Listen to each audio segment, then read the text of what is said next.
Lorsque l'équipe de 7 jours du monde a quitté le Sud-Vietnam, où elle avait suivi pour vous la révolution de Saigon, elle ne pensait pas, en survolant le Cambodge et en atterrissant à Phnom Penh, découvrir une seconde révolution.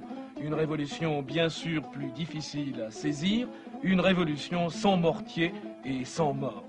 Le chef de l'État, Samdech Sahachivin, plus connu sous le nom de Son Altesse Royale le Prince Norodom Sihanouk, avait choisi le 10e anniversaire de l'indépendance de son royaume, avait choisi aussi l'heure où le monde entier suivait les événements du sud-est asiatique pour annoncer la nationalisation des banques et des sociétés export-import. Pour annoncer aussi qu'à partir du 1er janvier 1964, il se passerait de l'aide américaine. Première conséquence sur place, banques et sociétés fermées, inflation, devises introuvables, les prix qui montent en flèche, la monnaie cambodgienne qui s'effondre, et comme toujours dans ces cas-là, on se précipite sur ce qui est solide, immuable, l'or. Plus une alliance, plus un bracelet à acheter dans les bijouteries. Les étrangers, eux, se demandent s'ils ne vont pas être obligés de boucler leurs valises.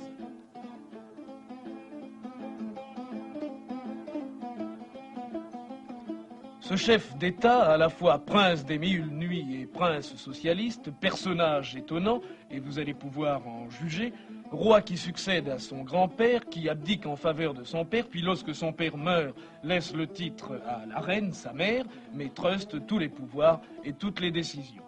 Prince et chef d'État qui montent des équipes sportives et qui préfèrent rencontrer les ambassadeurs sur le terrain, ballon aux mains. Ce prince, nous l'avons filmé pendant 3 heures, interviewé pendant une demi-heure, il nous a expliqué ce qu'il voulait faire du Cambodge, se contredisant peut-être parfois, mais restant toujours dans la ligne qu'il s'est tracée il y a 10 ans, tout pour le bonheur de mon peuple, malgré l'opposition de mon entourage, qui ne pense qu'à se remplir les poches et à exploiter ce peuple. Tout faire pour l'indépendance de mon pays, malgré les grincements de dents.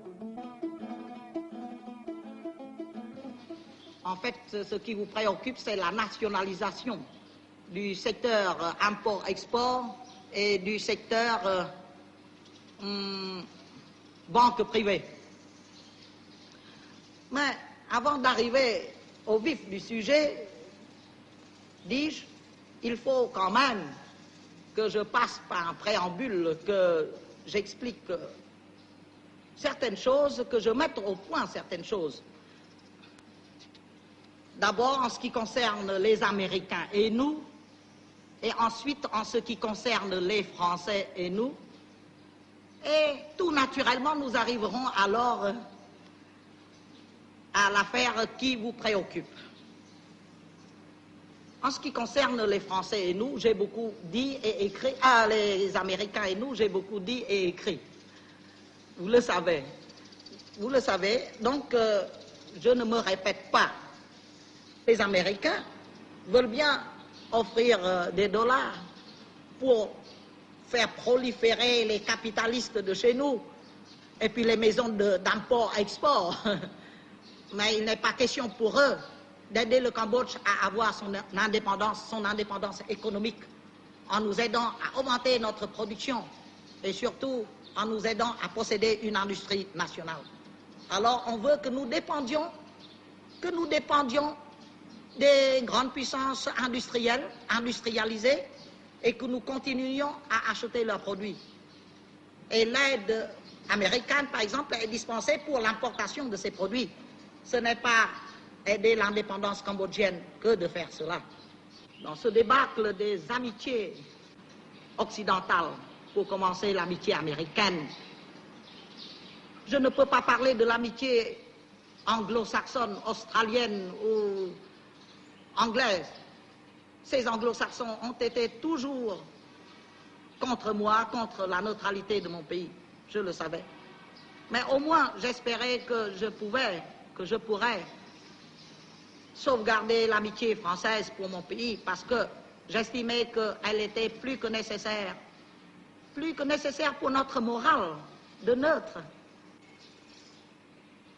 Pour dire la vérité, ce n'est pas seulement d'hier ou du 10 décembre 1963 que j'ai découvert certaines vérités sur la France et les Français.